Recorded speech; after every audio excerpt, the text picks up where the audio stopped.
اخلاق دو قسم کے ہیں، اخلاق حسنہ اور اخلاق رذیلہ، پسندیدہ اخلاق صفات اور ناپسندیدہ اور قابل مذمت صفات۔ قابل مذمت صفات میں سے ایک اہم صفت جو انسان کو بعض اوقات کفر کی حد تک لے جاتا ہے، اور وہ شیطان جو ہے وہ راندہ درگاہ الہی قرار پایا، اخرج فإنک اللعین، ملعون کہا ہے جس عمل کی وجہ سے اللہ تعالیٰ نے ابلیس کو، وہ تکبر ہے۔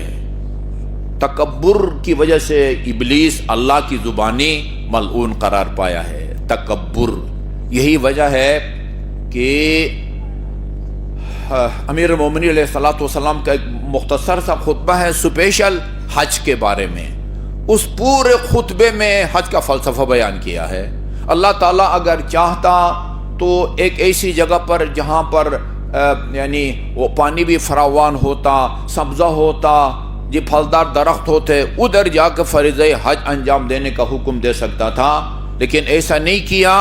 آپ دیکھتے ہیں کہ میدان عرفات میں کہاں آپ ظہر کی اذان سے لے کے مغرب تک رہتے ہیں، مزدلفہ میں وہ فجر سے کچھ پہلے آپ پہنچتے ہیں اور سورج کی پہلی کرن نکلنے تک مزدلفہ جس کا نام مشعر الحرام ہے، وہاں آپ طلوع آفتاب تک رہتے ہیں۔ وہاں کیا ہے، ہم نے دیکھا ہے وہ جس ٹینٹ کے اندر ٹینٹ بھی نہیں ہوتا مزدلفہ میں، وہ 15 یا 20 ریال کی ایک نائلون کی چٹائی ہوتی ہے، اس کے ساتھ ہی وہ ربڑ کا وہ تکیہ بنا ہوتا ہے، کوئی یہیں سے لے کے جاتا ہے، اس ربڑ کے تکیے میں پھونک بھرتے ہیں، اور اسی کے اوپر ہم نے جرنیل کو بھی سوتے ہوئے دیکھا ہے، اس کے بیٹ مین کو بھی سوتے ہوئے دیکھا ہے۔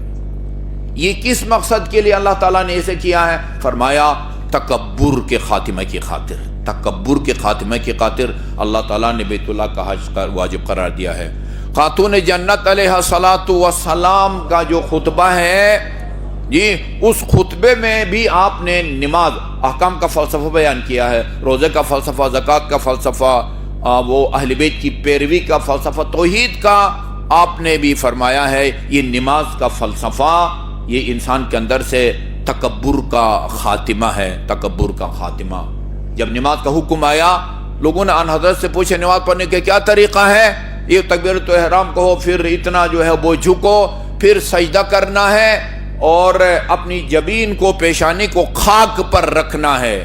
مغرور عرب اتنے مغرور ہوتے تھے، اگر کسی گھر میں جاتے چوکھٹ کی وہ اونچائی کم ہوتی اور ان کی لمبائی زیادہ ہوتی، وہ کہتے تھے کہ اس کو کاٹو، اس لیے کہ مجھے داخل ہونے کے لیے جھکنا پڑتا ہے، جھکنا میری شان کے خلاف ہے۔ ان لوگ رسول خدا نے فرمایا کہ پوری نماز کی روح سجدہ ہے، ادھر نماز میں سے سجدے کو نکالو، پھر کچھ نہیں بچتا۔ غرور کو توڑنے کے لیے، غرور کو